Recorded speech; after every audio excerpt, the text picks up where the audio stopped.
या देवी सर्वभूतेषु माँ चंद्रघंटा रूपेण संस्थिता नमस्तस्ये नमस्तस्ये नमस्तस्ये नमो नमः। जय माता दी। ओम नमः शिवाय। आज नवरात्रि का तीसरा दिन है और नवरात्रि के तीसरे दिन नवदुर्गा के तीसरे स्वरूप यानी कि माँ चंद्रघंटा की पूजा की जाती है।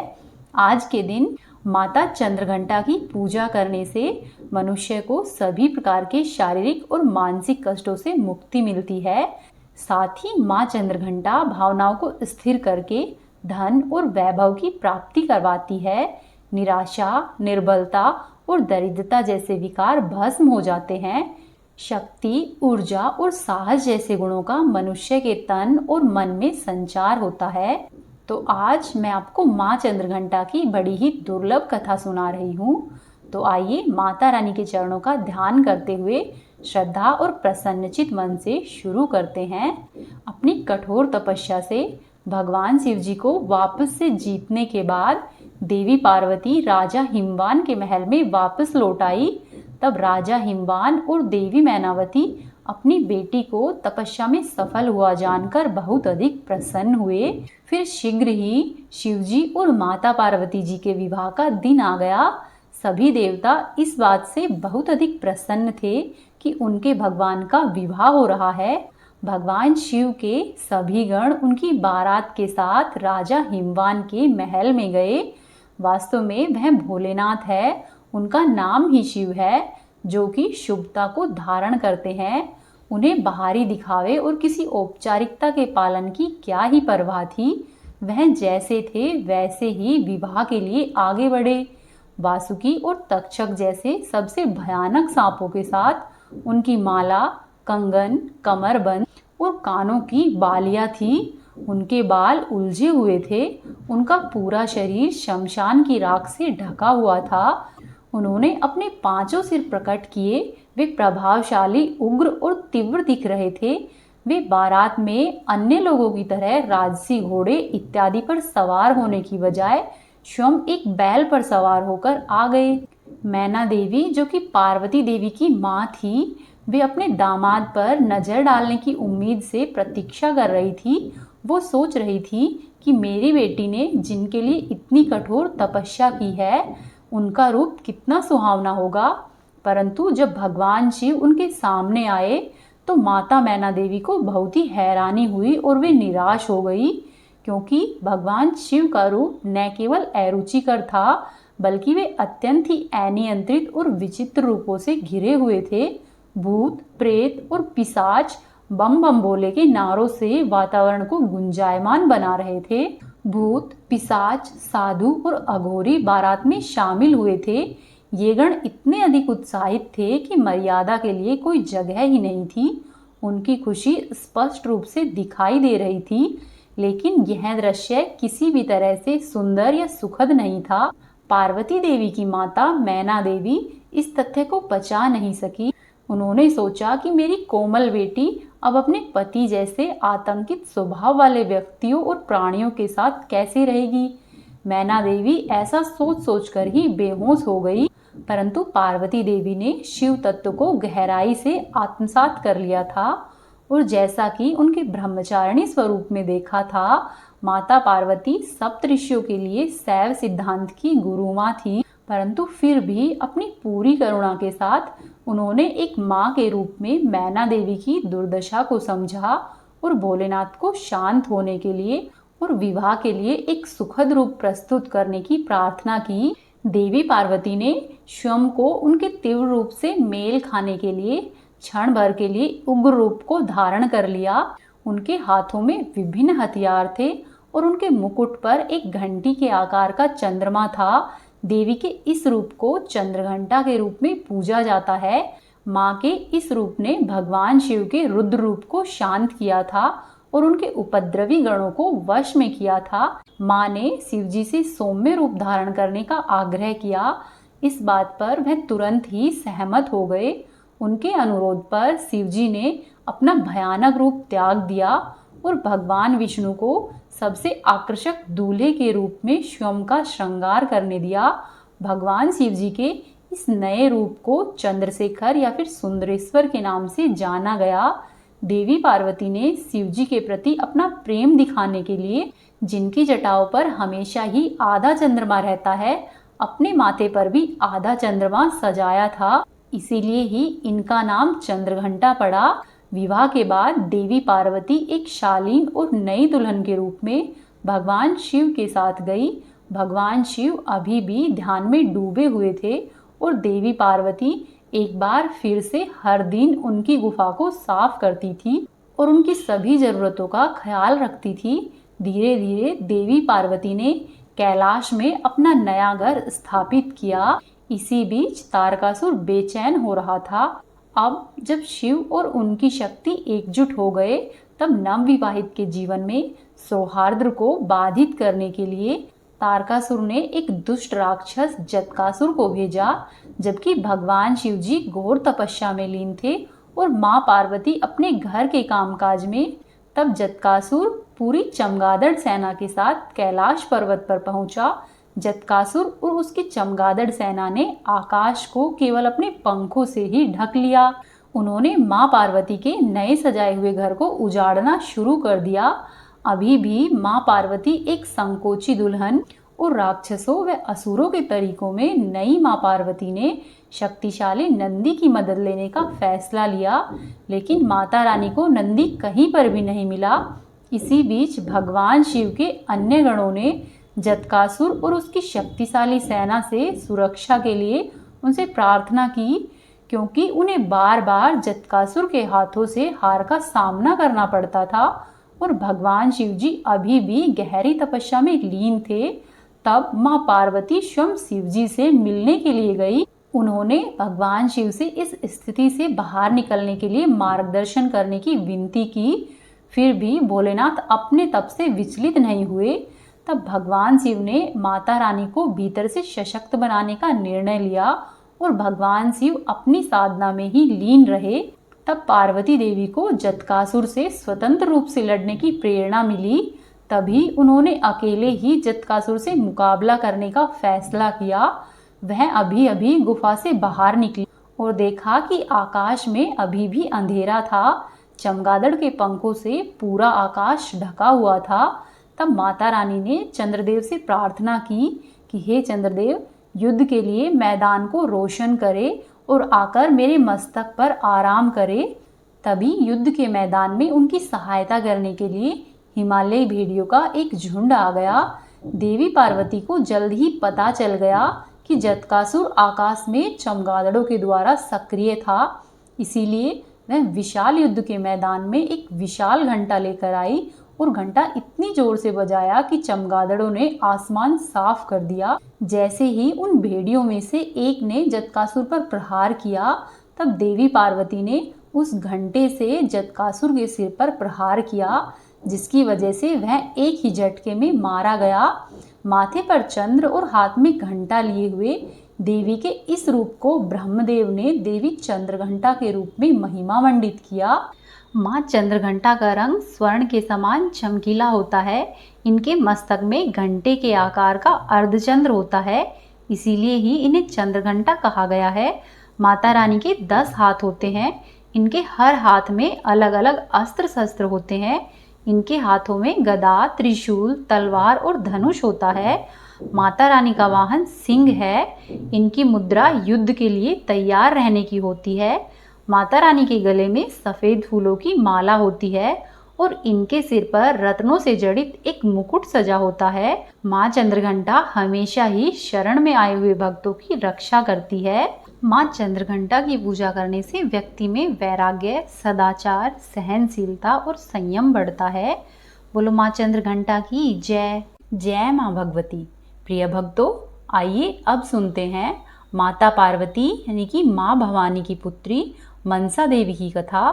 भगवान शिव जी की मानस पुत्री होने के बाद भी मनसा देवी की पूजा शिव परिवार की ही तरह नहीं हो रही थी, जबकि उनके परिवार के ही माता पार्वती, गणेश जी, भगवान कार्तिकेय, भैरव जी, नंदी जी इत्यादि सब की पूजा हो रही थी, जिसकी वजह से मनसा देवी असंतुष्ट रहती थी और इस समस्या को लेकर वे भगवान शिव जी के पास गई और उनकी शिकायत सुनकर भगवान शिव बोले कि हे पुत्री, पृथ्वी पर चंपापुरी में एक सौदागर चंद्रधर नाम का मेरा विख्यात और कट्टर भक्त है। सर्वप्रथम उसी सौदागर से यदि तुम पूजा ले लो, अगर वह तुम्हें पूजा दे देगा तो तुम्हारी पूजा इस पृथ्वी पर शिव परिवार की ही तरह होने लगेगी। मनसा देवी चंपापुरी के चंद्रधर के पास प्रकट हुई और उस सौदागर से अपनी पूजा मांगी, लेकिन उस सौदागर चंद्रधर ने माता रानी की पूजा करने के बजाय उनकी अवहेलना कर डाली। परिणाम स्वरूप सौदागर के 6 पुत्रों को मनसा देवी के विष के कोप का शिकार होना पड़ा। सभी पुत्र सर्प के शिकार हुए और मृत्यु को प्राप्त हो गए, परंतु कट्टर शिव भक्त चंद्रधर फिर भी मनसा देवी की पूजा करने के लिए तैयार नहीं हुआ। उसके कुछ समय के बाद ही चंद्रधर को बाला लखंदर के रूप में 7वां पुत्र प्राप्त हुआ। माता मनसा देवी के श्राप के अनुसार बाला लखंदर की मृत्यु भी सर्प के डसने से ही उसकी सुहागरात के दिन निश्चित थी, परंतु हठी सौदागर ने भगवान विश्वकर्मा जी का आवाहन किया और लोहे के बांस का एक ऐसा अद्भुत भवन बनाने के लिए कहा जिसमें कि सुरक्षा को लेकर कोई छेद छोड़ने को नहीं कहा गया था। इस बात का पता चलते ही माता मनसा देवी ने कारीगरों को बुलाया और उनसे एक छोटी सी सुराग मकान की दीवार में छोड़ देने के लिए राजी कर लिया, जिस छिद्र को आसानी से देखा नहीं जा सकता था। वहीं बाला लखंदर का विवाह नवगछिया के पास उज्जैन गांव के बासु सौदागर की पुत्री बिहुला से हुआ। विवाह के पश्चात बाला लखंदर अपनी नवविवाहिता पत्नी बिछुला के साथ सुहागरात में शयन कक्ष में था। मध्य रात्रि में ही सर्प के डसने का वो शिकार हो गया और सर्प के डसने के कारण बाला लखंदर के उपचार एवं सर्प दंश को झाड़ने के लिए चंपापुरी के वैद्य और ओझ सभी को बुलाया गया, लेकिन देवी मनसा ने उन सबको रोक दिया। फलस्वरूप तेज विष के कारण लखंदर की मृत्यु हो गई, परंतु सती साध्वी बिहुला ने अपने पति को पुनः जीवित करने के लिए दृढ़ संकल्प लिया और फिर वे विश्वकर्मा जी का आह्वान करती है और फिर बहुला ने एक विशाल नौका पर कई मंजिलों वाली मंजूषा बनवाई और उस मंजूषा पर विविध चित्रों से सजाया गया। मंजूषा पर बिहुला अपने पति के पार्थिव शरीर को लेकर चंपा से स्वर्ग के लिए जल मार्ग से प्रस्थान करती है।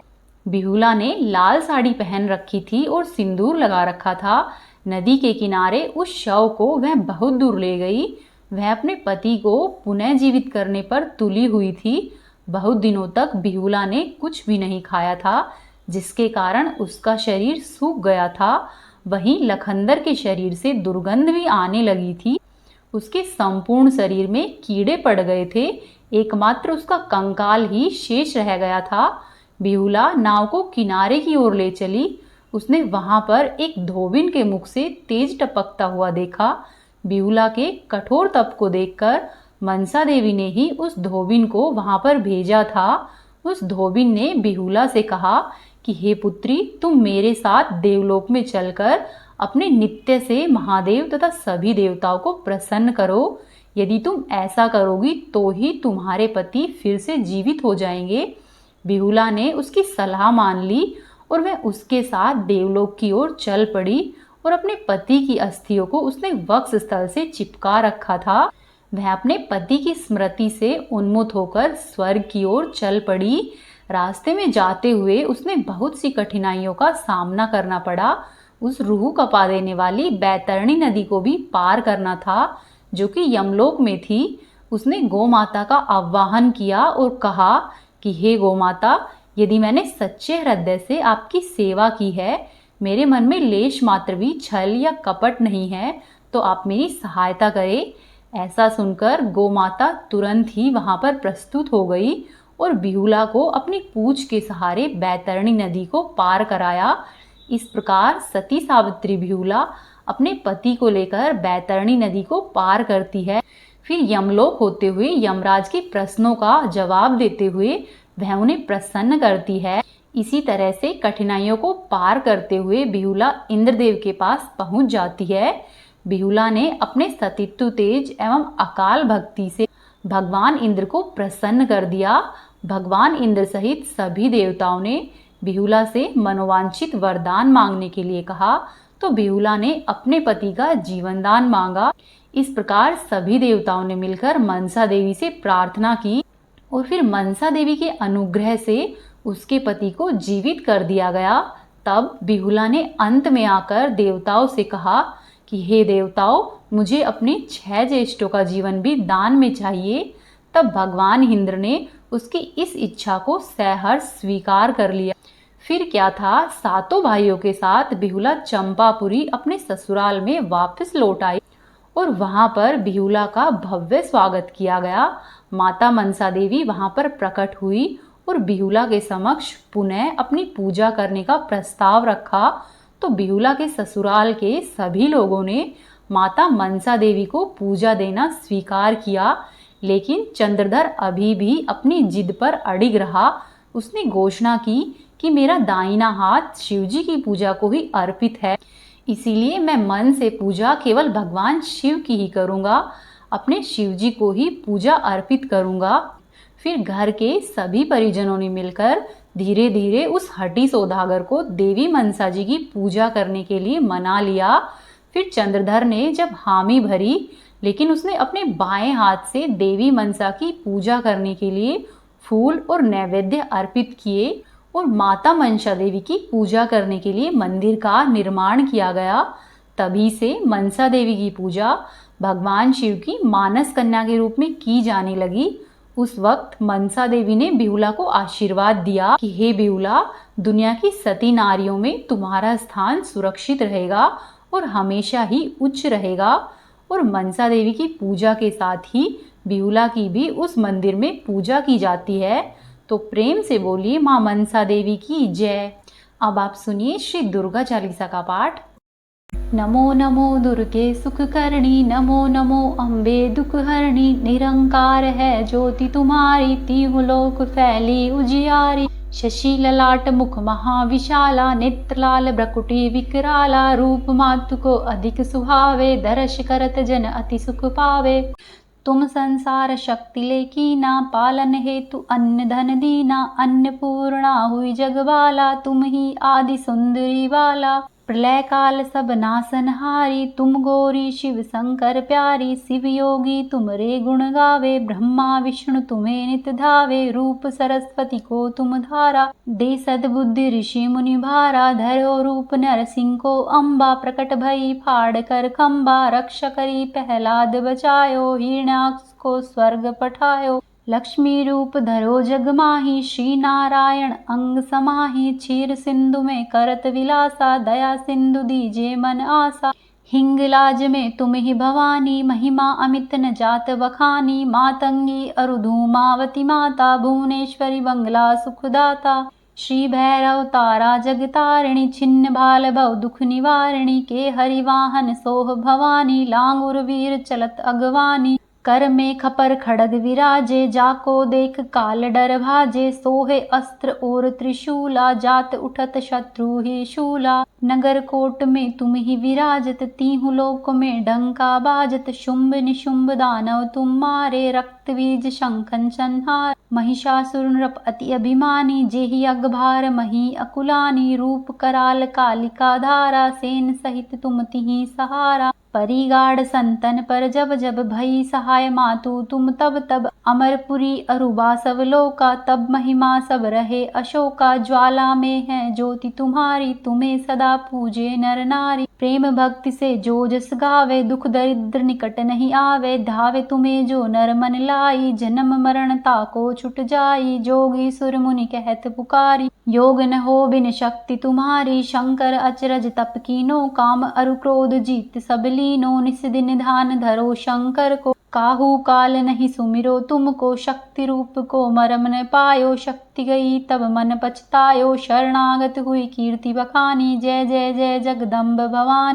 भई प्रसन्न आदि जगदम्बा। दई शक्ति नहीं कीन विलंबा, मोकुमा तु कष्ट अति घेरा। तुम बिन कौन हरे दुख मेरा, आशा तृष्णा निपट सतावे। मोह मदादिक सब बिनशावे, शत्रुनाश कीजे महारानी। सुमिरो इक चित तुम ही भवानी, कृपा करु हे मातु दयाला। रिद्धि सिद्धि दे करऊँ निहाला, जब लग जीऊँ दया फल पाऊँ। तुमरो यश मैं सदा सुनाऊँ, श्री दुर्गा चालीसा जो कोई गावे। सब सुख भोग परम पद पावे, देवी दास शरण निज जानी। कृपा करऊ जगदम्ब भवानी, बोलो अम्बे मात की जय। ये थी आज की कथाएं। वीडियो को लाइक करें और चैनल को सब्सक्राइब करें। वीडियो को अपने दोस्तों व रिश्तेदारों के साथ अधिक से अधिक शेयर करें।